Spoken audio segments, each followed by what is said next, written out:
Hello, everyone. Welcome to episode 40 of Caster Calls with ZombieGrub. I have, I guess, kind of a well-timed guest, actually, with the release of Age of Empires 4, but I have an Age of Empires 2 caster, Dave AoE, joining me.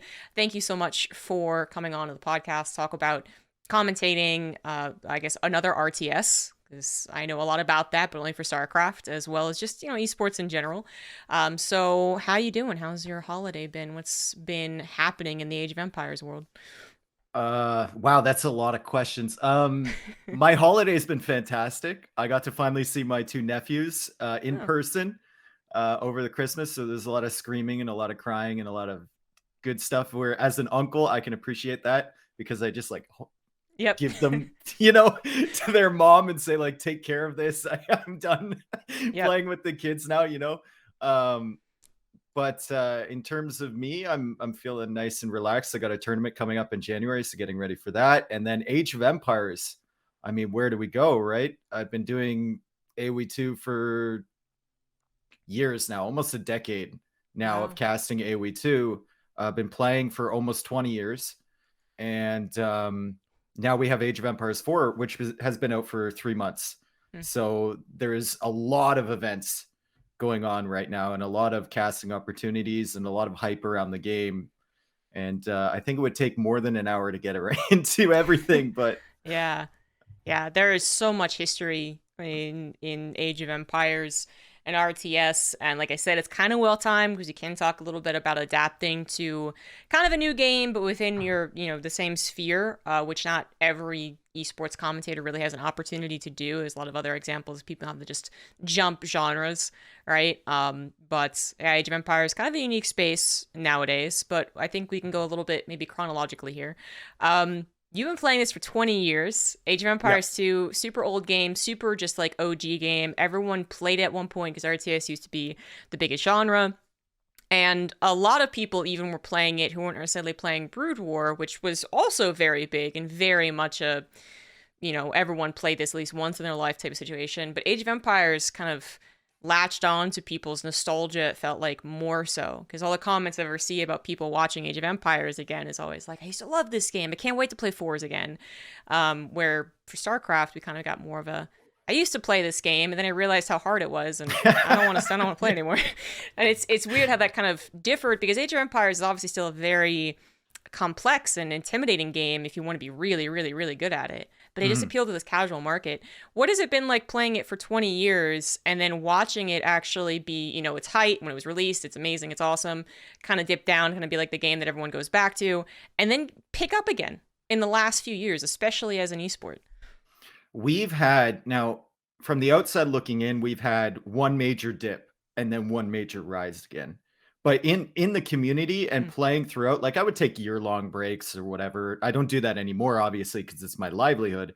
But it was like this constantly, even over Christmas break, all the players would come back because of that nostalgia factor, right? So the mm, player number would go up from uh, you know, 1,000 active players to 5,000 active players, and everyone would be like, "Oh, are we back now, or are we doing it again?" And then it would fall off once more. So basically, like in terms of the overall Age of Empires scene, you're right. I was there for MSN Gaming Zone. When MSN Gaming Zone was shut down by Microsoft because Age of Empires 3 came out and had their own servers mm. in the game, it really saw a dip. And we actually went through like three different fan made platforms, finally ending up on one.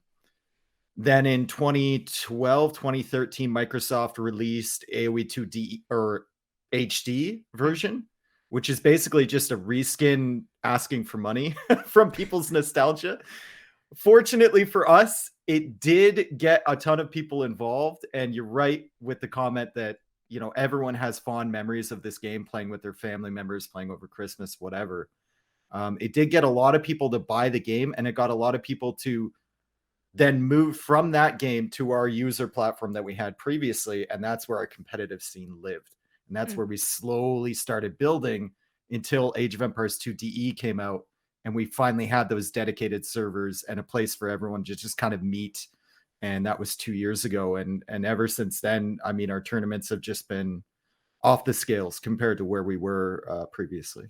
So is it the definitive edition that really brought Age of Empires back to the spotlight?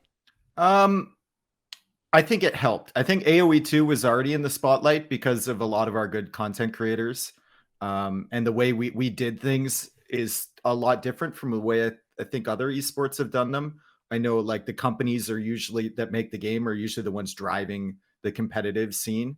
For us, it was our content creators driving the competitive scene and then asking for money from Microsoft, who for many years did not even want to communicate with it. I mean, we were playing on a bootleg platform, many of us with a bootleg version, right? Mm-hmm. So DE gave them an excuse to kind of get involved. And once they did, we saw the fruits of that in especially 2019, 2020, 2021 have been incredible years for us, like absolutely incredible. The bang for your buck that you get out of Age of Empires 2 compared to a lot of other esports is insane. And I'm so glad that Microsoft finally realized that and we got the opportunity to have these big events that other esports have, right? Yeah. Do you think you're in the most unique position because Microsoft, the publisher, actually came back to you guys? You're already in a unique position where your content creation could push esports, and that's awesome. But we've had some other grassroots esports achieve similar, I guess, results. But then very few of them have the publisher come back and be like, actually, we kind of like you guys. Usually when they're gone, they're gone.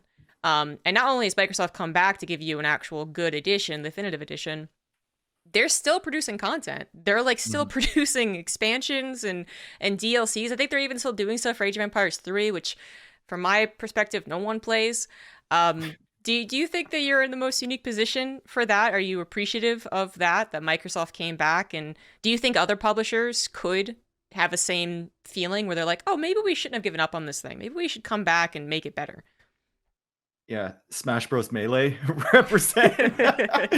Maybe Yeah. Nintendo needs to stop shutting down all their events. Yeah, I was definitely thinking of that. Yeah. Melee is a game that I think we have a lot in common with.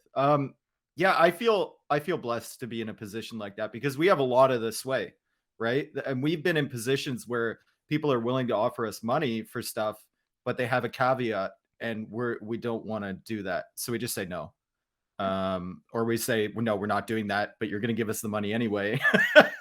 And then we'll just do it our own way, right? A lot of our tournaments, it's very, very rare to have a big production company. It's very, very rare to have a company come from outside. Red Bull was really the exception to everything. And we'll probably talk about the Wallaloo events later, but usually Microsoft just gives streamers money to host a tournament.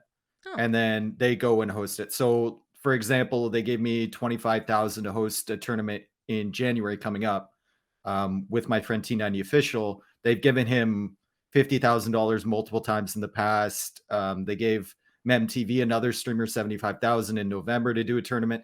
So it's just kind of like they know that they don't want to spend that excess cash on a production company or anything. And it's far better for them to just give the money to the streamer who already has the audience, already has the scenes, already has, contact with the players and everything, and can just pay a tournament admin out of their pocket. And then they keep the prize pool basically at the same amount that the company contributed. So it's I feel really blessed, like I said before, to be in this position. And I know from talking to other people like Riley Knight, I don't know if you know who he is. He's a Magic commentator, has also branched out to some other games. When I was talking to him, when we worked together in the past, he was amazed at the amount of sway that we have and the amount of input that we get into events. And if we don't want to do something, we're just not. If we don't feel like it's good for the community, we're just not doing it.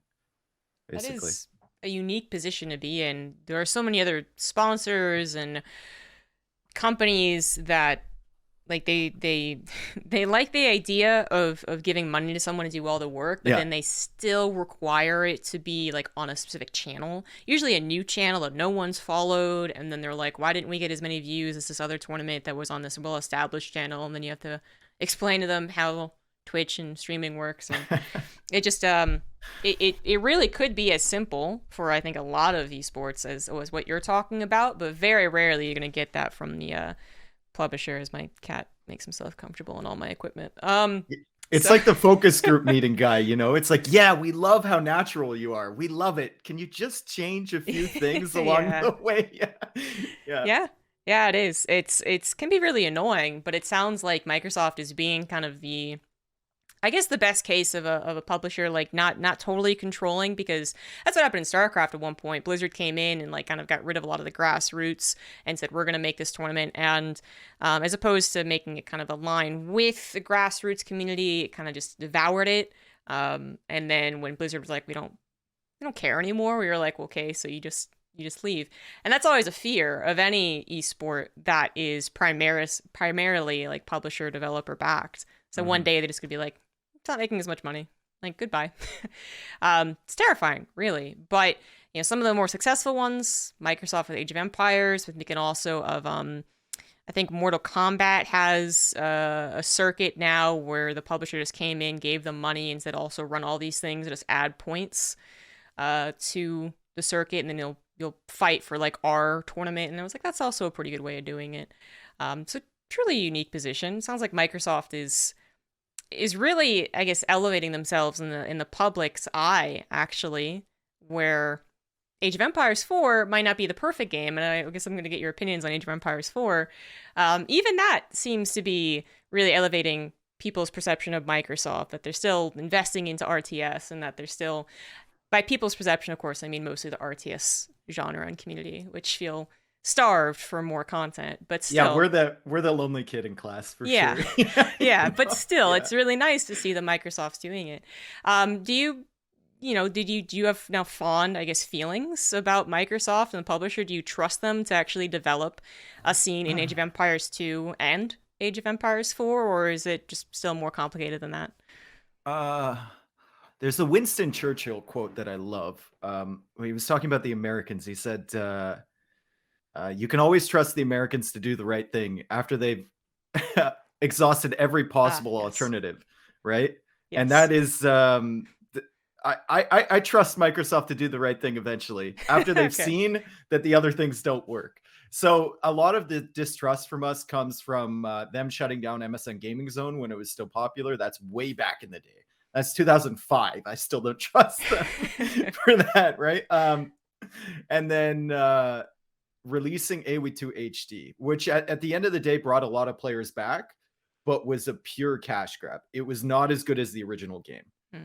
which was made in 2000 or 1999, I guess, if you want to go down to Age of Kings. It was laggy. The graphics that they added weren't that much better.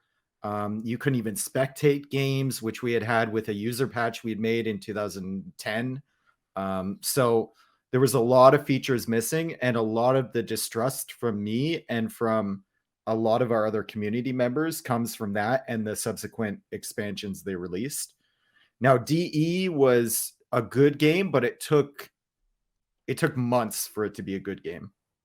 Okay. We had the servers, which is great because it's no longer peer to peer, which was, even the best games had a second or two of input lag because of that, because you're literally going across the world if you're playing with someone from Australia Hmm. and sending your signal over to their PC, right? But there was still a lot of errors, a lot of bugs, and a lot of things to be worked out with the definitive edition. And it's taken us time, and the game is in a fantastic state now, and they're continuing support. So I trust them in terms of AoE 2. In terms of AoE 4, I foresee there being a similar time period. And I'm not sure what to think about the company developing AoE 4 Relic, because there was a lot of things pointed out early that are still in the game that are not optimal, Not I would great. say. Yeah. Yeah, yeah. Yeah. Yes, I agree. I played a, fair bit like most people did. And Mhm. there are certainly things like the amount of bugs, that itself is already a bit concerning. But overall, it seems to have injected some much needed enthusiasm for the RTS fans, and just another game to play that felt up to date, I guess, is a Mhm. word I'll use for. I actually feel like I look at the graphics and I kind of feel like they're maybe like 6 or 7 years old, not, but anyways. Um And that's good. That's the whole feeling of like, oh yeah, there's a future. With Age of Empires 4, with how well Age of Empires 2 is doing, do you feel stable? Do you feel like you can plan a few years out in your current situation? I think so, and I think it has less to do with the esports scene. That's nice, but you don't know how long that's going to be there, right? Mm. The key for me, and I would love some updates to Age of Empires 4 to start doing this sort of content there. The key for me is community and um, getting people involved in AoE 2. So, for example, of that, like a community game that I host for 8 people will do better for me than a mid-level tournament that I'm casting. Or me casting a guy at and I pull it up occasionally in AoE 2, you can see the whole ladder and you can see the ongoing matches that are going on, and you can sort by rating. So if I pull up, we have an elo system that starts at 1,000. So if I pull up someone at 200 rating, literally at the bottom, who's only won 15 games out of 800 that they've played, I will get more viewers for that than I will for the 2 top players playing currently. And it's because I think it's because it's such a hard game and people relate with that type of stuff, right? They relate with the guy who builds all of his houses in a line and will not deviate from that line no matter what. And if they reach the end of the map, then they will start a second line right next to that. They won't kill any of their sheep. They will keep them walled up in a little pen, right? And people relate to that kind of stuff because that's how they played back in the day. And it's just funny, you know? There's so many different ways to play the game. Any RTS, as you know, from StarCraft, there's so many different varieties and ways to play the game that people want to see something different than just the meta. And so I'm not really concerned as like an AoE content creator. I am concerned that Age 4 doesn't really give me that functionality I need to, get people involved in a game and have the full spectator dashboard or ability to fully bring that story to people. Yeah. Hopefully soon, though. I don't know. They when I read their timeline Yeah, for it's Age so of vague Empires too. 4, and they're like, we'll add patrol in like Yeah. spring. I was like, you need 6 months to add patrol. All right. Yeah. Anyways, that is interesting. I wonder, I'll get your take on this, how that branched that direction. When I was on a community mostly funded organization called Base Shade TV years ago, I think we had the same sentiment, which is that if Blizzard stopped caring about StarCraft 2, as long as the servers were alive, we were fine because we were all community based. We were able to raise our money, give it to the players, and then and make enough money off of our Twitch stream casting the thing. And it worked, right? But now that I'm mostly just a freelance commentator, the lack of, StarCraft 2 big major events would be quite worrying. But anyways, even when I was on that organization, it was still the pros that really got the views. And fortunately, you could get really top tier pros pretty, let's say cheap. Sounds wrong, but yeah. But that's what people wanted. And, the free-for-alls, the 4v4s, the community nights, they're somewhat successful, but they're really not, I wouldn't say they're the driving force like you seem to be communicating right now. I mean, do you think this has to do with the way the games play? Is it just the base nature of the game? Or is it perhaps because StarCraft got this reputation so quickly and so hard that it's super competitive and you can't do anything else except be the best? And Age of Empires 2 still feels like, yeah, there's really good players, there's professional players who are much better than I am, but I don't care. I'm going to build my houses in a line and do whatever I want. I mean, what point in 20 years, I guess, between the two games did we have such a casual versus hardcore split, I guess? I think they're just two fundamentally different games. Yeah. Like Age of Empires, all of our maps are generated randomly. So the resource spots are never the same. You can make it so your town center is going to be on average 8 to 10 tiles away from your starting gold, and your other two will be on average 20 to 35 or whatever away from your town center. But it's always different, right? So even if you're going for some sort of meta play, you're always going to have to adapt, and I think that feeds its way down to the lowest levels. There's also things like just the slow buildup. You can in let's say you get to feudal age in 9 minutes, 10 minutes. That's if you have like a very clean opening. If you don't have a clean opening, you could get to feudal age at 16 minutes. That's a huge difference, and that's a disparity of only 400 or 500 elo on the ladder, and it's really hard to get good at the game. So people just enjoy being bad, and they want to enjoy the things that they can do while they're at that lower level, whether that's role play or whether that's Yeah. walling up and building a pretty town, or making as much siege as possible and waiting until 2 hours and then losing your army in 10 seconds and calling the GG. Like it's just how there's so many different ways people can play the game. And I'm not super familiar with StarCraft. I cast one show match set with Rotterdam. And I guess Cyril and who else was playing? The Viper was from StarCraft. I think it might have been Raynor. Cyril and Raynor? Yeah, maybe. And then it was Viper and Hera from AoE Right. 2. And then I played a bit the night before, but that's my entire experience with StarCraft was just StarCraft 2. That's it. Like nothing else. And it seemed, getting into the game, it seemed like I needed to go try hard. Age of Empires, I load into the game and I hear the music and I see my villagers and I tell them to chop a tree and they're like, choppa, and it sounds so peaceful. And StarCraft, I get in there and it's just like, need more materials. I'm like, oh, what the hell is going on? I am start like spamming my keyboard. It just feels like I need to be a gamer to play it. It's That's just so a different funny. vibe. It is a different vibe, and it's one that doesn't work well for me, who really like StarCraft's vibe and how fast it is. And not necessarily because I'm being hyper competitive. I just I play other games, and like 9% of other games are slower, like any other game, not even just RTS. And they're slower, and I'm just like, be faster, be StarCraft, darn it, which isn't fair. Because other people like other things. And yeah, absolutely. A lot of Age of Empire players, they enjoy the process a bit more is what it feels like. And I can't do that when I play Age of Empires. If I play a 40-minute game and 38 minutes is not doing anything but like building and building walls, other people will enjoy that. And they'll be like, yeah, I made like this different and that different. And I went for this composition to end the game in 3 minutes instead of this composition. And I'm like, no, that's not for me. You can see how it works out for other people because they can do a little bit more of that role play. They can do a little bit more of the sandbox type of play that we were doing when we were younger and we didn't care about winning. Right, it's a very different vibe, and I guess it worked out beautifully for the resurgence of the community and just everyone feeling that vibe, I suppose. In your experience, how many Age of Empire fans, people that come into your stream, other people that you work with, how much are they into the RTS genre, and how many have played StarCraft? Because those kind of are always two different questions. I would say most of them have played stuff like Civilization, Okay. or like Rise of Rome or something like that.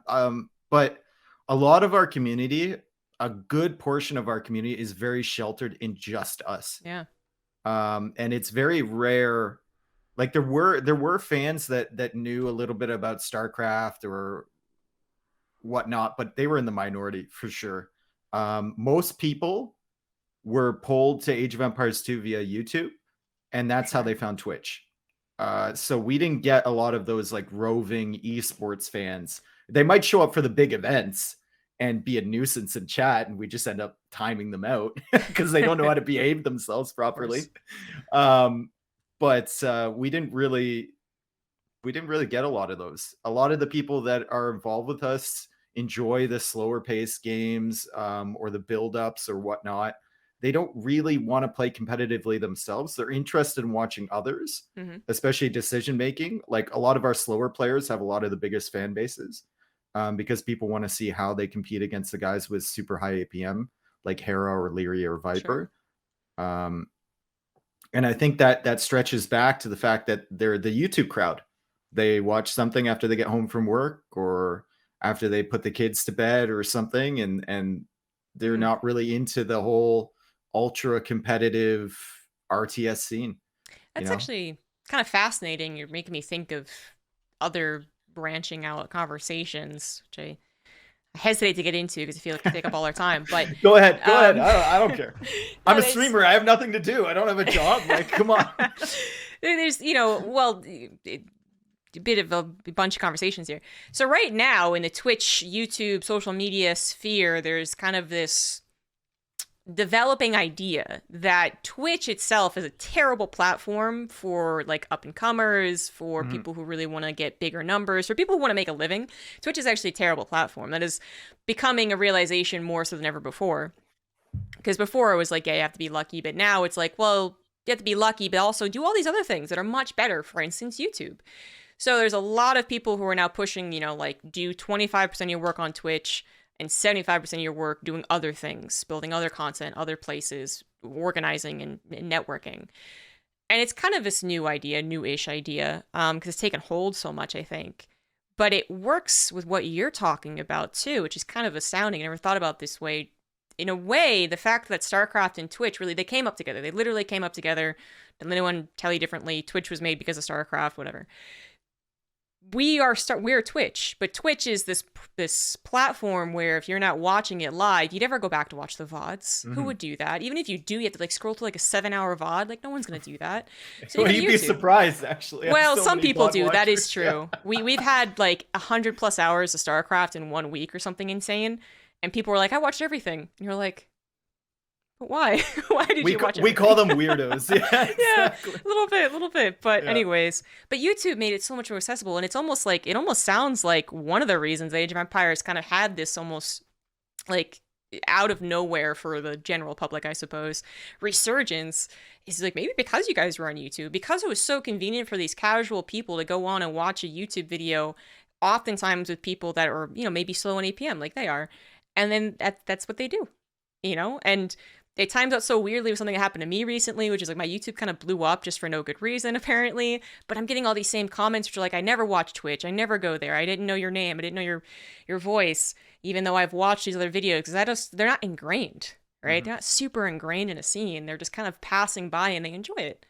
And it feels like Age of Empires might have just hit that nice, that actually worked out in your favor, where initially missing the Twitch boom might have sounded like a bad thing.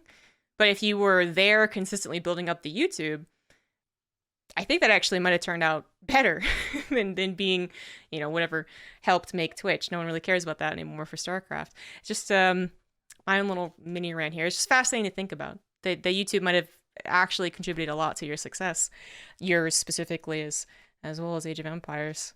I can point to one video. I can point to one video. The reason we have Age of Empires 2 DE, the reason we have Age of Empires 4. The reason we have Age of Empires 1 DE, Age of Empires 3 DE. And I'm going to get a lot of people that disagree with me. And this is a hot take. But there's one video from T90 Official. It's called Force Nothing What? And we advised him. This was back when he was averaging he was getting like 50 viewers. And we were casting tournament games together, right? So this Force Nothing What video is basically a community game. And the entire map is forest. And you start with a TC in the forest, and you have to chop your way. It's like 4 hours. It's an odyssey. Like you have to chop for enough space to build a house, so you can make more villagers, and then you have to chop, delete the house for enough space to make a farm, so you can slowly get food to go up to the next stage, right? And you're chopping forever. So before this video, the highest amount of views we would get on Age of Empires 2 content would be things like Zero Empires, which would max out at like a couple 100,000, 100,000, whatever, for competitive games. And he wasn't very active in streaming. Or we would have Spirit of the Law, who would do like mathematical analysis of how good an eco upgrade is. And his videos are amazing, but none of those people came to Twitch, right? They'd just watch it solely on YouTube. This video, I saw my friend's average viewer count go from like 50, if that, like that was a good day, to 500 overnight, and then it went up to 1,000, and then it was 2,000, and then it was people branching out to every single content creator. Everyone got a boost from it. And then his first, I think he has a video outlining the numbers. His first tournament he really hosted, Hidden Cup, I think it was like 5,000 viewers concurrent, and he was over the moon. Like no one expected that. The second one, which was like 6 months later, was I think 17,000. The third one that was a year later and that was after DE was released. The third one was 55,000, and then the fourth one was previous year, and that was 65. So it's just like, it was just this exponential growth, and it all started with that one video.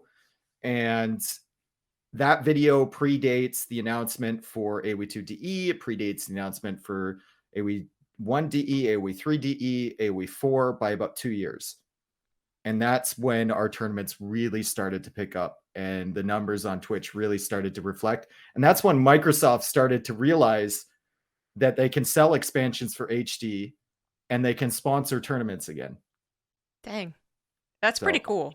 You yeah. know, it's as you said, maybe other people will disagree and point to other factors, right? But Oh that's, yeah. Oh, no one wants to ever give anyone who's popular credit. No one ever wants to do it. You know this. Like you will have so much support as a small streamer, and he did as well. He did exactly the same thing, had so much support from people. You know, I love this guy. I love this guy. As soon as you get big, oh, people come out of of course, people come out of yeah. their attics, their basements to start giving you zero credit for anything that you do. Yeah, absolutely. And they give the next like kind of small guy a lot of Yeah, credit. yeah. It is kind of funny how that works out, and then they get too big, and it just Yeah. it is interesting. But at that whole process, that's super cool. It's amazing that just it felt like, whether you want to put it on this one video, this one guy or not, but just the idea that it really was the community that pushed it to a point where a very big company was like, oh yeah, I guess we'll look into this again.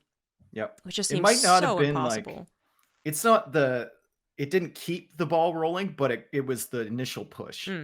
And Sure. from there, there were more viral videos, and it's just, YouTube has always been our, I mean, I worked in marketing. So in marketing, you have, the funnel, right? Okay. Where you have your general advertising that feeds into everything else. That's like the sales funnel. And then the final sale is the tiny little percentage of people that get there, right? The conversions. YouTube is our big funnel. So we get a lot of people up here with the YouTube views. Some come to Twitch for one channel, like his. His had a lot of followers before he moved to Facebook. And then a certain lesser percentage than that moves out to all the other streamers in the category. And then a very small percentage of that moves out to other areas on Twitch after that. Yeah. So that's how our sales funnel works for AoE 2. Yeah, that's cool. That's cool. It's a very good background to have, actually, I think, for this job.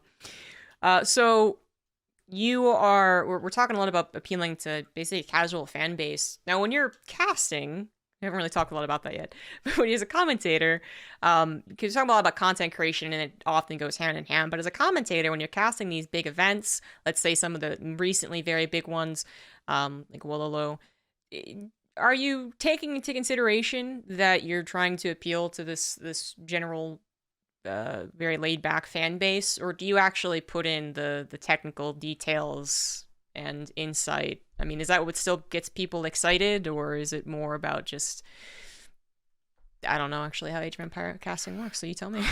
It's really difficult because it's a game that you can get. It's probably the same thing with StarCraft. Like you could nerd out over the littlest of things. All right. But that drives a lot of people away. Right. So it's really tough to find a balance there. I think it took me years to find that, and I believe that I've gotten pretty good at it. But it's not really something I can put into words, right? I mean, it's in the back of my head 100% of the time. Okay. Am I appealing to the people? Like, if I'm explaining a strategy, what I'll say is, instead of saying, oh, he went for the wall there, or he didn't go for the wall there, I will say something like, a lot of players will go for a wall on that side because, or he's done this thing where he's made forward production buildings, and I'll explain it. And I'll say, like, a lot of players wouldn't make those forward production buildings, and they'd get punished for it because their units would take so long to get there. Right. So it doesn't sound too idiotic to the players that are at a high level in the chat, or the people that have watched a lot of esports. And that's what I'm trying to avoid. I don't want to come off as a complete idiot, but it's also very accessible to the people who are new. Hmm. there, and it kind of explains the point of view, right? So I have a few of those little tricks that I use along the way, and those are things that like I didn't always have. You accrue them over many Yeah. years. You figure it out by mistake one time. Oh, this goes over well, and then you start using it as you go forward. So I'm sure you have a lot of them, whether consciously or subconsciously, Yeah. uh, that you keep stored away. Yeah, absolutely. But we have kind of a I don't know how to say, like, we have like a lineage you can kind of trace back to some of the people who initially started casting StarCraft, and really some of the OG just esports commentators in Mhm. general, guys who were doing Quake back then. Um, a lot of them kind of converged into StarCraft because it became the popular esport at the time. History lesson aside, we kind of have this lineage of looking at where casters have come from, what they did to get better, and what the standard, the gold standard of casting is now for our esport. Uh, do you feel like you have that? Do you feel like Age of Empires has its standout commentators that really showed the way, and that there's a gold standard that you all are hitting? Or are you very much feeling like it's you're developing the commentating style and other people are following your footsteps? I think every single commentator is different for AoE 2. There is no proper way to do it, and I've been surprised many times by what people find entertaining. Mm. So I think there's you can teach people things, and I've certainly learned a lot from the guys who have come before me. But everyone has their own style, and it's so distinct that we can't really look at emulating. How do I explain that? We have right now we have four major commentators for AoE2, and it's myself, it's my friend T90 Official, who we talked about earlier. It's Mem TV, who's a crazy Spanish dude that does like Spanish football style commentating for Age of Ah, Empires. okay. And you think it's a slow game, and he's like, "Oh, look at the magnet! Oh, ba, ba, ba, da, boom!" And he's going red in the face, and it's awesome and it's hype. And then we have Nilly, who's a German guy and is super analytical, is a pro player himself, and will always analyze whether, instead of being involved in the hype of the moment, he's going to be like, was that a good trade? Like thinking about things like that. So it's very tough, I think, to point to someone as the gold standard. If I had to pick one, I think it would be my friend T90 Official. He's the one who kind of blew up faster than anyone else. And Hmm. like I said before, I believe he's the reason we are where we are. And his commentating style is very calm almost until it's not. And it's kind of dorky in a way. It's very relatable, I think. And Okay. sometimes I get a little bit too hyped, or I'm speaking too fast. And I'm always looking to him as inspiration to slow down, because I think getting too quick and trying to be too technical with the casting sometimes hurts you, more than it helps, especially with a slower game where our average game is 30 to 40 minutes long, right? Yeah. Yeah, and your battles last a decent Yeah. bit longer as well. Yeah. Yeah, it's so those are the four casters who cast Wololo. Just Mhm. get that out there, and I guess it's accurate that they are on the forefront, so that's good to know. Do you see any other commentators coming up? Is this becoming a situation where there could be other people making a living off of this, or is it still pretty centralized and it would be incredibly difficult for someone to come up as a commentator? Um, I think it's easy. Well, it's easy and it's hard. It's easy in that it's not hard to break into the framework. You Okay. just have to have a popular channel Well, or be a good tournament host, because we're dictating where the competitive scene goes, with what we're hosting. So like an example would be Lita Core, who got involved a couple years ago, with Age of Empires 2 DE, and he hosts his own events, and he's been involved casting, with some of our big ones. Um, Ornlu's another guy who's been around for a long time. There's a bunch of smaller mid-level casters. Um, and the issue for them is that there's only so much room at an event like Red Bull Wallaloo. right. And though there was only 5 of those events. Mm. There's not like any other big corporate stuff. There might be show matches for sponsors, random tournaments and whatever, but unless you're hosting it, you're not really the main guy. Or unless you're co-casting with whoever is hosting it for the grand finals or the semis. So it's easy in that there's no corporate structure to bash your head against the wall, right? Like, I can't get in. God damn it. I'm not approved by the focus groups. What, blah, blah, blah, blah, blah. Right. The general public doesn't like me, blah, blah. But it's hard in that you have to build your own following before you can really get something moving. Yeah. And that's becoming increasingly bigger issues for everyone actually across the scene. I've talked to people who are very well established peer commentators, and even they are talking about how like they need to start getting a following, and like the rise of streamers coming on to typically esports, like professional suit and tie stuff is getting more popular. So it's actually a bit of an issue everywhere, but obviously especially when you're in a very close-knit community. So on actually the subject of Wololo, we can talk about this a little bit. So Wololo, obviously, like Red Bull Wololo, it was this huge thing because Red Bull's really cool. I think they've established that in esports. They've done all the aesthetics are always very good. The promotion's always very good.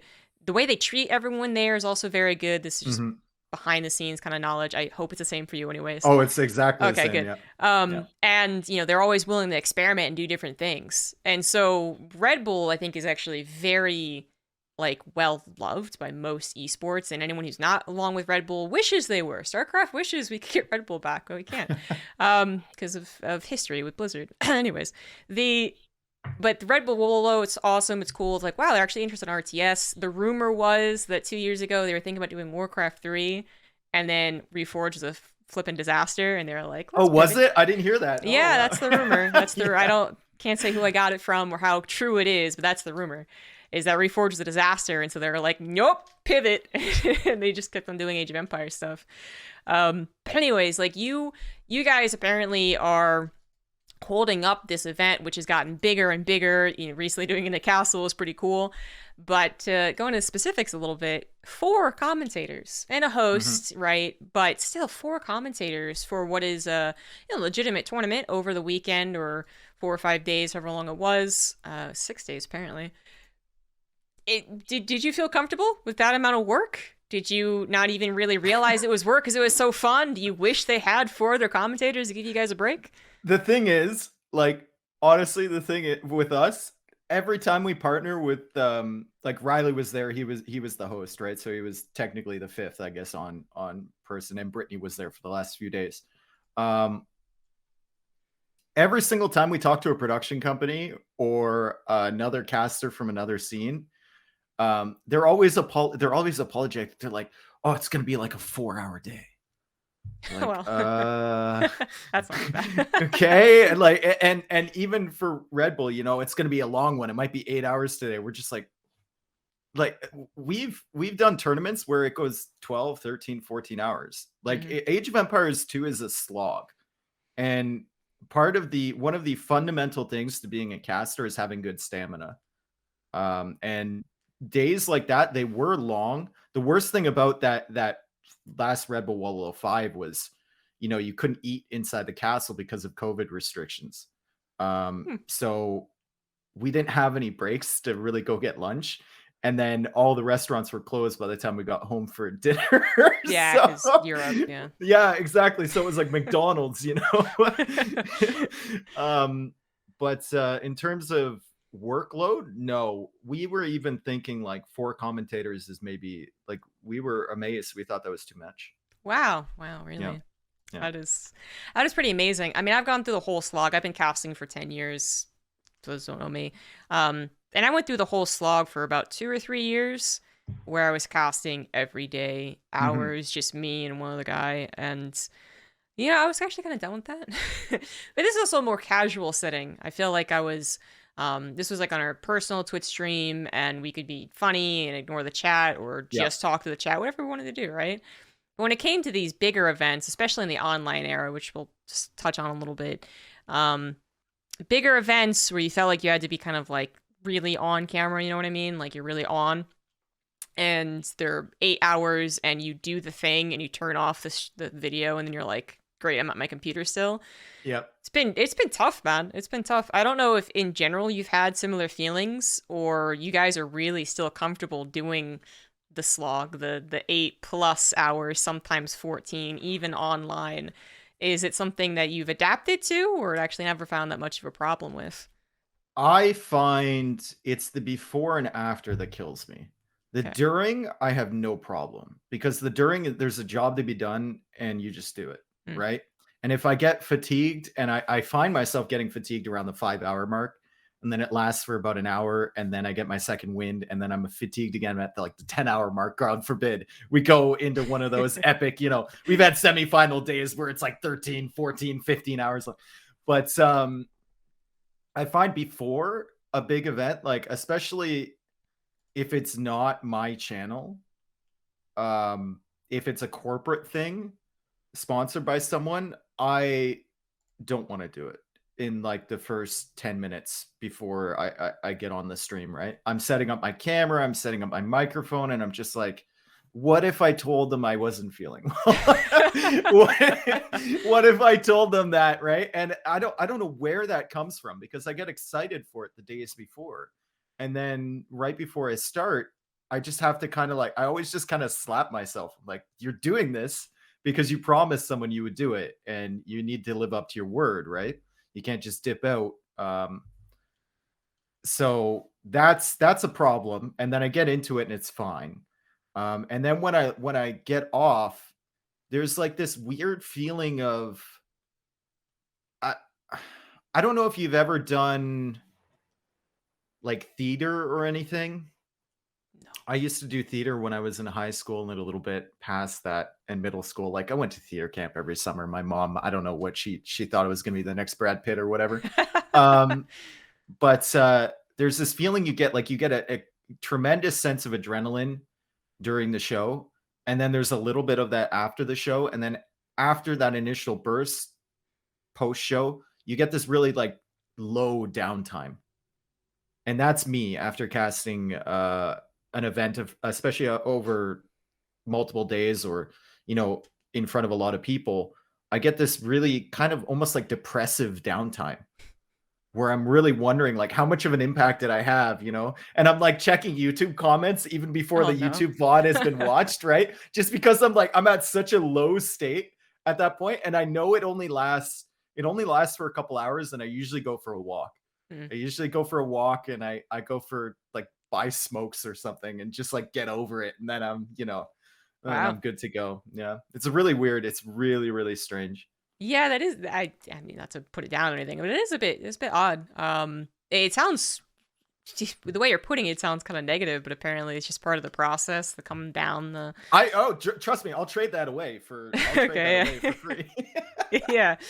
Yeah, because I was gonna say, like, going to YouTube comments immediately after, man. Yeah, that's I guess speaking of, talk about a common topic, criticism, and are you looking at comments online at all for like legitimate feedback, when you're not just Yes. feeling like in a bad mood? So you do Yep. look for the general public feedback, and how much weight do you put on it? I have a general, now it's hard to keep this rule because, as you can tell yourself that the negative comments don't mean anything, but they hit a lot harder than The the positive positives. ones too. Yeah, yeah, yeah, everyone knows that's ever made anything. I read it. I try to read everything, Wow. because I feel like even if the negative comments are there and I shouldn't put much weight on them, there's a little grain of truth in every single one, and I think I'd be doing myself a disservice if I didn't pay attention to that. Like I the number one term I hate, when it comes to casting, when people are giving advice, and it's usually people that haven't casted before or at a high level, is ignore the haters. I Yeah. feel like you shouldn't ignore them, because that's a significant amount of the population that you could potentially be pleasing at some point, or they could be enjoying your content at some point. Now, whether you should give them the same weight as the 100 positive comments that came before that one negative comment is a different issue, right? I try and weigh them evenly. So if I see a number of negative comments, and I'm lucky I don't get that many on average, because I'm a pretty generic, English first language voice and whatnot. I will, if I get one negative comment, I will look at how many positives there are. And if there's 50 positives and one negative, I'll take the feedback from that negative, but I won't really let it impact me that Right. much. Or I'll try not to anyway. That's yeah, 'cause that could get brutal really quick, I think. Yeah, as you said, it's kind of hard to keep to the rules. I think everyone actually has some rules. I have some rules, which is that one, I don't go beyond like 2 scroll downs on Reddit, to the super downvoted comments. And Yeah. then 2, I generally take like the average, I guess, where it's just if enough negative comments say the same thing, then there is a problem. But obviously there's only so much you can take from a negative comment that's like you're a woman, stop casting, right? Like just kind of move on from That's that just, one. yeah, that is just like, that is not even a negative comment. That's just a completely useless comment. Like, Yeah, oh, thanks. exactly. I guess I'll just go change that then Yeah, and yeah. come back, I think Yeah. that's maybe the important thing, right? Is kind of be also able to differentiate between the useless comments and the negative comments. Because the negative comments, especially if they're at least well done, people really need to learn how to give criticism. By the way, just like general thought, there are people out there who swear, and I think they're legit that they are trying to give you advice legitimately. They want you to be better or something along those lines, and they suck at giving advice. Yep. But anyways, but yeah, you need to like be able to differentiate between the two. Yeah. If I see a comment that's like, you're bald, I'm like, okay. And you know how Twitch works. Like that will be the entire Yeah. live feed as soon as I get on, right? Yeah. It just washes over me at this point. Like I can't take any feedback from that. But if Mm. someone says, co-commentator laughing like a baboon too much, then that maybe they don't want to have a good time. Maybe they're a negative person, but also makes me watch back and see if I was having too good of a time or if I was laughing too often when I should have been maybe spacing them out a little bit more. Yeah. So that's like that's a 50-50 or Mm. that's like 50% useful and 50% like just bro, like Yeah. have a good time, chill out a little bit. But it's I guess most interesting is learning which content creators actually even bother to go that far as to look as far as their comments go, because I really can't blame people who are just like, nope, never go anywhere, never read anything. If I want feedback I get from my peers, I'm like, that makes sense. And I can see the points that you're making that I do. I think I do it a little bit more than some other co-commentators. It's how you navigate, I suppose. But on the continued subject of listening to criticism, do you feel like you are more obligated to listen to the general public because you are kind of a community heading figure, right? You're not someone who's just hired in because they're good on camera and they come into the scene and then they're gone the next day. Does that affect you? Or you think even if you did, say, do a StarCraft event once, you would still go and read those comments? That's the only video that I don't read comments on. Yeah, Is okay. the one StarCraft show match I did, because they didn't tell me they were going to be using my feed, and I told them my feed was unusable. So Oh, I have a really terrible, I used to have a laggy PC, and they okay. asked me to record it, and the StarCraft recording was fine, but the AoE2 DE, I was having problems at the time. So it was just trash. Like it was the thing I was least proud. I didn't even bill them for it. Like I cannot bill somebody for something if I don't feel like I've done a good job, and I feel Huh. like I ruined that with my crappy PC. So um no, as far as listening to the general public, I think you have to like define general public, because general public does not equal the person that has 20 posts on Reddit in the last hour on the subreddit. It does not equal the people on AoE Zone, which is our website where the hardcore community Mm. fan base gathers, right? It doesn't equal those people. Those people are always going to have complaints because they want better and they've seen better. They saw a good event 2 years ago and they expect every single event to be up to that standard because they have that in their mind. General public is, to me, overall Twitch viewers, the lurkers, The people who are posting on YouTube, if you get a certain ratio of comments for that, the people who are tuning into the stream, if your viewer number is high, it's high for a reason. If it's low, it's probably low for a reason, especially if you have a good following. And that's how I judge, right? Like general numbers. If you're talking about Twitter threads or something like that, like at this point, I am who I am, you know who I am, and I'm going to try and continue living up to the values that I've had this entire time. And if you want to go on and rant on Twitter, I'll listen to you, but I won't 100% agree. And I can't guarantee I'm going to change change how I do things. So That's another good point. You got to make sure to realize that there is, and I say this, and every single time, there's so many times where I am still reminded, even if I'm trying to remind myself, there is a whole section of people that just aren't speaking. They're not going to tell you what they like or disliked, but they're going to show up or not show up. So you need to always consider that. And that's usually something that I tell myself when I'm talking about maybe casting to a more general public, someone who's not super into StarCraft 2, like gotta scale back on the technicalities. And that's something I'm thinking of when I think of StarCraft 2 as a hardcore esport, is that actually the amount of people that go and watch a YouTube video of BCQD massing 1,000 Marines for no good reason is insanely, like, it's higher viewed than the super good 2 players that fight, right? There's just such a big community that we can't really ever get in touch with. And in a way, it's almost kind of scary. You feel like you don't have a lot of direction or a lot of influence on that, but I guess that comes down to what you're talking about, which is looking at the viewers and seeing the success. Now you know how TV producers felt back in the day, right? Ratings. They had no feedback live anyway.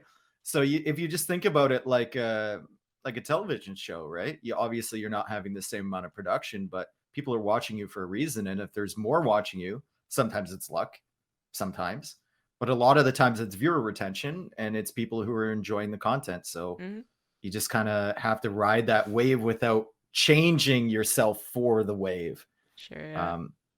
Which I'm really, that's my number one struggle, is like, I see high viewer numbers, but I'm doing something that I don't necessarily enjoy.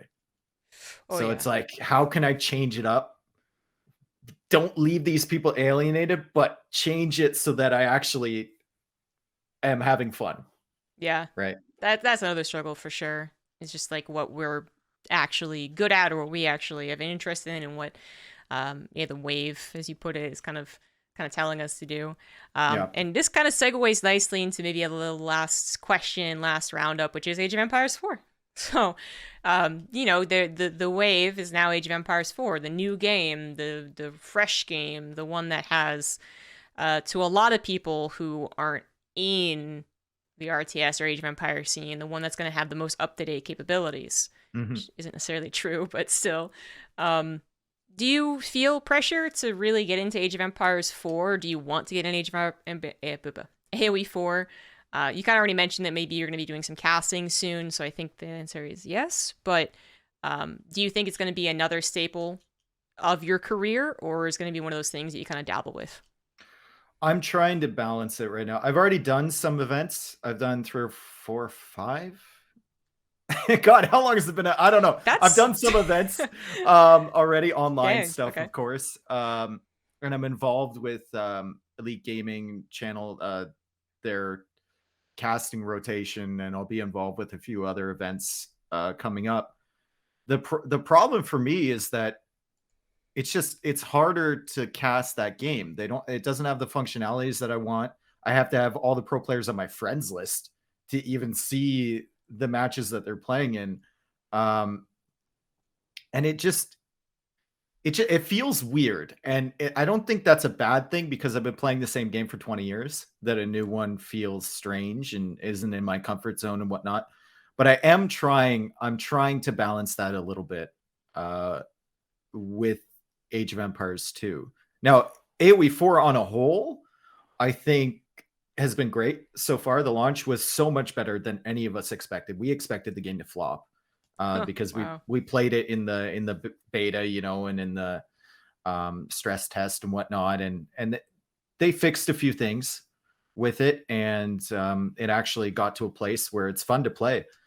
So it's brought a lot of players together from StarCraft, from Warcraft, from AoE2, from other genres. And it's just about keeping that momentum going. I've been a little bit concerned because I've seen it fall off over the Yeah. Christmas holidays, which is very concerning because that's when AoE2 always got the highest traffic, was Yeah. Christmas holidays. But I think a large part of that is it's just getting stale for people, right? There's not a lot of updates. Relic has been a little bit slow with their changes and bug fixes, especially. And hopefully they can come back and hit us with some new stuff that changed the meta a little bit. I mean, the good thing about AoE 4 is that it's an easy game to get involved with. Like the start for AoE 4 is so simple. You know, you send a couple people to the sheep or the berries, you send a couple to the gold and a couple to the wood, and you're up at a competitive time. Yeah. To everyone. Like it's like 10 actions, right? If you look at AoE 2, you got to lure the boar, you got to scout the map, you got to find your stuff, you got to, you know, and it's very punishing if you don't have it all in the right order. With AoE 4, it's a very simple opening, and that it lets you be more competitive in games, and I think that's a good thing for drawing that vast player base from other RTS. It's not as intimidating as another game might be. I don't know how you feel playing it. Do you find it easy or? Well, so I see your point, absolutely. I think you're right. It is easier. It's, yeah, when you brought up boar, I was like, oh, okay, I remember. Because I did allow my chat once to backseat me when I played Age of Empires 2. Oh, God, never. They're like, do this thing and that thing, and you're already too late on that thing. And I was like, okay, it doesn't feel like I should be doing all that much, but I guess I should. But Age of Empires 4, it's been, a little more casual-minded. I personally, I played the game as I played a lot of other RTSs. And we're talking about two of the biggest RTSs for its esports scene, as well as its, actual player base. But, there are so many other RTSs that came out, like Northgard and Tooth and Tail and like the Warhammer one and whatever. But I basically played it like that, which is that I enjoyed it. I like RTS, but I couldn't really get hooked into it. And one of the big things is that I don't like how it moves. I actually think Age of Empires 2 has a better like movement feeling. I can't get any more specific than that, but it opened up a new, as I was saying earlier, like a new world where people were just really eager to play a new RTS that was foundationally good, and I think Age of Empires 4 is, despite its bugs and I guess OP strategies right now and all that. But I am also seeing that fall off that you were talking about, and I do wonder if that's an issue or not. We're gonna see it, I guess, a little bit. It makes me wonder if it's a foundational issue, because foundationally I think the game is good too as well. If it's a foundation issue or if it's like just a top level issue where we can scale some of the stuff like Springhold's back a little bit more, scale some of the siege back, or if this kind of style of stalemate play that we've seen a lot, or the one trick pony civs that we see is a symptom of having to make the landmarks to go up and having to keep them safe, especially in team game.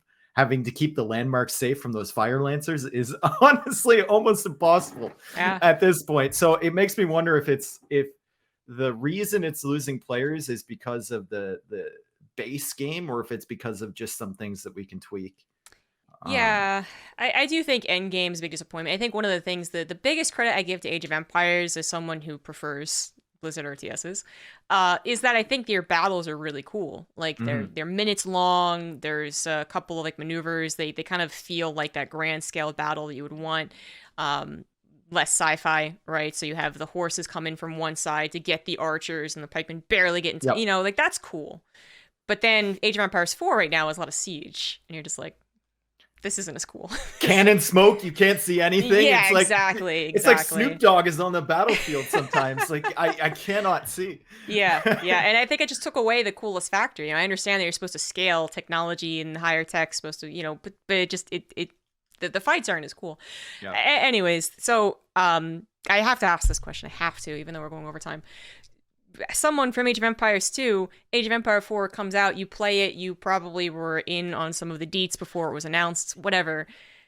How how has the community in your shoes been? The Age of Empire 2 fan base. How has it taken Age of Empires 4? Because you're right, we've seen people transfer and mingle between RTSs, but then I have definitely seen examples of people being really angry that it's Yep. dumbed down, that it's not Age of Empires 2. Are you content with this split? Do you think the community could do a lot better to embrace it? Or do you think that Age of Empires 4 really needs to deserve it? I have said this multiple times. I do not like people going into AoE 4 spaces, and especially AoE 2 fans, and shitting on the game, because it might not be what you want. It might not be the game you want to play, but you're giving us such a bad name. And Mm. it's so like, it's so stupid. You know, like we have this opportunity. You want to grow AoE 2. You're not going to grow it by going somewhere else and shouting, "You guys suck, your game sucks, blah blah blah." Like, we have this huge opportunity of RTS players, even if you're just looking solely at AoE 2, this huge opportunity of them playing AoE 4. What if they ever get tired of AoE 4? Are they going to come back and check out AoE 2? Maybe a percentage of them. Are they going to do that if the only AoE 2 references they've seen have been idiots in Twitch chat saying your game sucks, come play AoE 2? No, they're not going to. They're not going to do that. And it's already created like these battle lines. You can see it on the AoE 4 subreddit. If you mention AoE 2, you will be downvoted so quickly. Your topic will be deleted. Like, people will like, it's already created these warring factions, and it's so stupid because the AoE 2 fans doing it are the ones that we don't like anyway. Yeah. They're the ones that have been the annoying people commenting on Reddit, on AoE Zone. They've been those same people that have been troublemakers for 10 years. And now they're over being troublemakers at AoE 4, but it reflects poorly on all of us. It's just stupid. Like, if someone wants to play a game, let them play a game. If someone wants to watch a game, let them watch a game. That is not helpful in Mm. any way. Now, in terms of my experience, I think AoE 4 is a fun game. Ask me in 10 years if it's better than AoE 2. I think having that conversation at this point is a joke. Like, you can't have a game that's been out for 3 months and be in the same conversation as something Absolutely. that is, it'd be like saying the StarCraft mobile game they just released tomorrow is going to be the same as Brood War or whatever, It's it to me, that seems like a ridiculous comparison. I don't think the comparison even needs to be made. I think AoE 4 is a fun game. I think AoE 2 is, in my opinion, the greatest game of all time. And yeah, Yeah. that's it. It just I have to ask it because it's so relative to StarCraft. Yeah. Smash had the same problem, but StarCraft especially, it's Brood War fans. They made a name for themselves for not being very cool, Yeah. basically, from the get go, and they still have a bit of that reputation. I know it's not all you guys out there, but it's still amazing that you get people who come in and they're like, StarCraft 2 died, Brood War forever, and it's like, calm down. Calm down. Or that's it was you were saying people from Brood War in 2010 played StarCraft 2 back then and were like, it's a terrible game. And you're like, it's a new game. I Yeah. don't know why you expect it to have the glory that has been the last It's 15, it's 12 years of impossible. Brood War. Absolutely impossible. And it doesn't, I think a lot of the anger, there's a lot of things happening at the same time too. So a lot of our pro players switch to AoE 4 because they want to try and get good at it, right? Like Viper winning a number of events so far, Hera being competitive, Tato, Doubt. That's Twitch streamers. And they go to AoE 4 and suddenly all the AoE 2 content is gone. Because there are major content creators, right? Sure. And at the same time, to add to this, the two biggest Twitch streamers for AoE 2 went to Facebook at exactly the same time. So this was like a punch in the nuts. This was like a semi-truck to the nuts of anyone who was a Twitch viewer for AoE 2 content. It was just like, suddenly your two favorite streamers are no longer on the platform. They're on Facebook. I know a lot of people just refuse to go there whatsoever. And AoE 2 is not being played anymore. So I think that kind of like elevated the anger levels. You got a lot of lonely people in their basement just getting more and more furious every day. That's a good point. People were really angry at Age of Empires 4 from the StarCraft community because all of us were playing it for the first week. So, and I can yeah, create a certain expectation. But Mhm.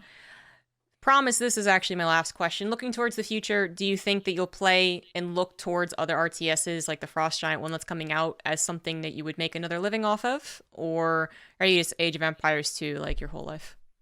My end goal is to be able to eat shitty McDonald's food while reacting to MasterChef in front of 100,000 people. That's my end goal as a streamer. So if that can help me, if that can help me get there, if I can be like that, damn, that That would be nice. that would be nice. Yeah, I had a question for you because we were Sure. talking about StarCraft and Age of Empires 2 fans being angry about AoE 4. I Now, I know our Twitch chats are an exception, and I don't branch out to many other esports in general. And if I do, I just full screen the thing. I don't even watch the Twitch chat at all. Um, are StarCraft 2 Twitch chats as bad as AoE 4? Because AoE 4 seems pretty. I'm not sure actually. I don't watch. I watch a little bit of Grubby and a little bit of Muslim for Age Mm. of Empires 4. I don't know. I can't answer your question. The only comment I have is that I was shocked at how passionate is the word I'll use the Age of Empire fans were about that show match with StarCraft. Yep. The Twitch chat was not kind. StarCraft, we've given ourselves a lot of shit for our history of being very inclusive and almost xenophobic to other RTSs and other genres of games, but looking at the Age of Empire fans' reaction to watching StarCraft 2, I was like, "Oh, you guys have that too. Oh, you guys are kind of bad too." Yeah. Okay, maybe even worse nowadays. I'm not sure, but that was not the positive. I wasn't watching that when I was taking a break, so I Yeah, don't even don't know do it. if you saw that, then that's probably the exception because in general, like even when we get like 50,000, 60,000 people in a stream, well, it depends. On the Red Bull stream, it's not good. Red Bull is so opposite from our chats, Okay. just because no one has any accountability there. Yeah, yeah. You know, they're not there every day. Most of our events are held on private streamers channels like T90. If he gets 50,000 people, it's a very nice, like it's very rare to see a negative comment on there whatsoever. But I guess that kind of blends over to AoE 4 because I was thinking about the tournament games I've casted so far. Every time I look at the Twitch chat, it's StarCraft versus AoE 2. Just nonstop. I don't Yeah, know where the yeah. Warcraft fans fit in, but the StarCraft AoE 2 guys are just going on. And StarCraft, StarCraft viewers love to say this is like their favorite phrase, AoE 2 pros lol or a mega lol. Okay. And they think that none of our pros have any skill whatsoever or any mechanical ability. They also like to this was my question. They also like to say if someone's not winning, they like to call them a noob, which is a bit weird in my opinion, even if they're like second or third. Is that a common thing or is that Yeah, I guess it is. I guess I actually do partake in Twitch chat if I'm not like directly casting. If I'm on yeah. break or something, I do partake. So I'd say I have kind of like a good feeling about it. I don't know if it's that common. Usually they're being ridiculed. There's enough space in our Twitch chats of 15,000 people watching a tournament that you could have someone be like, "Lol, Cyril didn't win this tournament. He's a noob," Yeah. Yeah. Yeah. and two other people will be like, "You're an idiot. What are you doing?" So I think you are getting the worst, again, let's say most passionate people coming out of the woodworks for this Age of Empires 4 From both sides. thing. Yeah, Yeah, from exactly, both from both sides. Yeah. sides. Just Yeah, idiots. people who are just passionate's a nice word for them, but they are so almost like cult-like, it's like their favorite football teams are being compared to each other, and it's weird. They're way too into it. They're way too into it. But anyways, it's fascinating conversation. There's so many other things I could be talking about and asking you about, but we do have to end the podcast at some point. So thank you for being on again and for even asking me a question. I always like that. Where is your next tournament? What are you doing in, I guess, the next couple of weeks? This will be released next week. So where can people find you? I am hosting the Wandering Warriors Cup, which is a Nomad Starts tournament in Age of Empires 2 DE. co-hosted with my friend T90 Official, and that will start this coming weekend. I believe it's the 8th and 9th, Saturday and Sunday, and then it'll run until early February. So that's just $25,000 prize pool, but we're running it through our channels, and we're going to have most of the AoE 2 pros involved. And then after that, there will be some AoE 4 events I'm going to be involved in. I can't really share any of that information yet, but okay. I will be involved. So the next month is going to be super busy for me. 128 entrants in that tournament. So we're kind of like just going to make our way through every weekend through another round and try and cast most of the games. So if anyone's listening and interesting, you can, check me out. Twitch.tv/Dave AoE. Wow, that is like the first plug I've ever made for my Twitch channel. I never plug myself. That's amazing. I felt uncomfortable. I actually did. It felt dirty. So yeah, that's where I'll be streaming it. Or facebook.gg/T90 official is my co-host. Oof, Facebook gaming. I know. But I have to, he's my best friend, so. Oh, of course. And he is very influential. I mean, yeah. I am not super in-depth in the Age of Empires scene, but anytime you were like, my friend T90, I was like, oh, he's like only the biggest Age of Empires streamer, I think, that most people have heard of. Well, I knew him when he had 2 viewers. Of course. Oh, we have a very popular, I'm guessing Age of Empires has the popular copy pasta where they're like, let's go, real name. And they can say, by the way, I can call this person by their real name because we're friends. We're tight like that. That one. Yeah, that one. Yeah.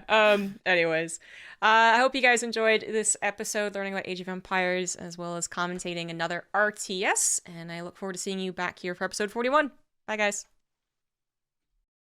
Hopefully you guys enjoyed listening to episode 40 and learning about the Age of Empires scene. Kind of feels like a bit of sibling thing going on between all the RTSs, but at the same time, quite a different scene. But thank you to the Patreon supporters. Patreon.com/ZombieGrub. Co-producer Shayne, thank you very much for supporting the podcast, as well as those that go a little bit beyond. Nick, Vinny, Steven, E.T., and Ravi, thank you guys very much for putting in a little bit more to support the podcast. Episode 41 has already been done. It'll be coming out in 2 weeks. We're back on a regular schedule. So just thanks again for watching. Hope you enjoy it, and see you for more Caster Calls with ZombieGrub.